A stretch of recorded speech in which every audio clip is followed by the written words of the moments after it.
سرکار کائنات صلی اللہ علیہ وسلم نے صحابہ کرام کے مجمع کے اندر جمعہ کے دن کے بارے میں ارشاد فرمایا۔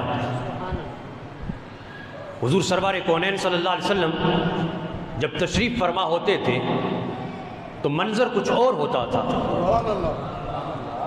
جب صحابہ کرام ارد گرد بیٹھے ہیں اور میرے آقا علیہ الصلوۃ والسلام صحابہ کے درمیان بیٹھ کر کے جب گفتگو فرماتے، جب سرکار کائنات صلی اللہ علیہ وسلم اپنے لب مبارک حرکت میں لاتے تو صحابہ کرام ان کی سماعتوں کا عالم یہ ہوتا تھا کہ گردنیں جھکائے ہوئے، نظریں بند کیے ہوئے آقا علیہ الصلوۃ والسلام کی گفتگو سماعت کرتے تھے۔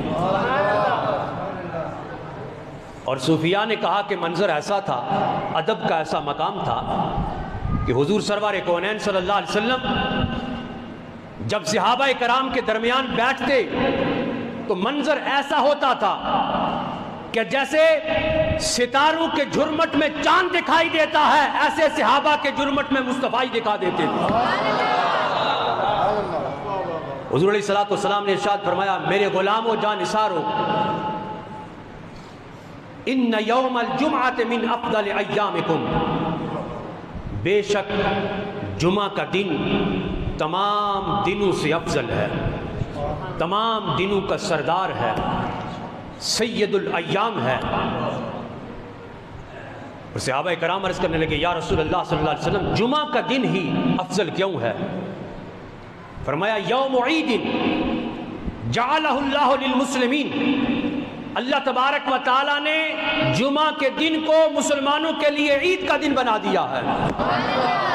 یا رسول اللہ صلی اللہ علیہ وسلم جمعہ کے دن کو ہی عید کا دن کیوں بنایا ہے؟ دن سارے خدا کے ہیں، ہفتے سے لے کے جمعہ تک پھر سارے دن اللہ کے ہیں، جمعہ کے دن کو یہ مقام کیوں ملا؟ جمعہ کے دن کو اللہ تبارک و تعالی نے مسلمانوں کے لیے عید کا دن کیوں بنایا؟ تو سرکار کائنات صلی اللہ علیہ وسلم نے ارشاد فرمایا، فیہ خلق آدم، اس لیے کہ اس دن جمعہ کے دن اللہ تبارک و تعالی نے حضرت آدم علیہ السلام کو خلق کیا۔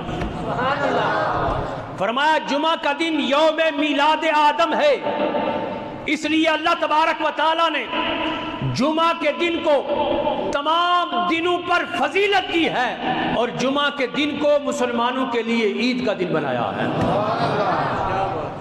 حضرات عزیز وقار، اگر جمعہ کا دن جس دن سیدنا آدم علیہ السلام خلق ہو وہ دن عید کا دن ہو جائے، اور جس دن آدم کے نبی محمد مصطفیٰ تشریف لائیں وہ دن عید کا دن کیوں نہ ہو؟ پھر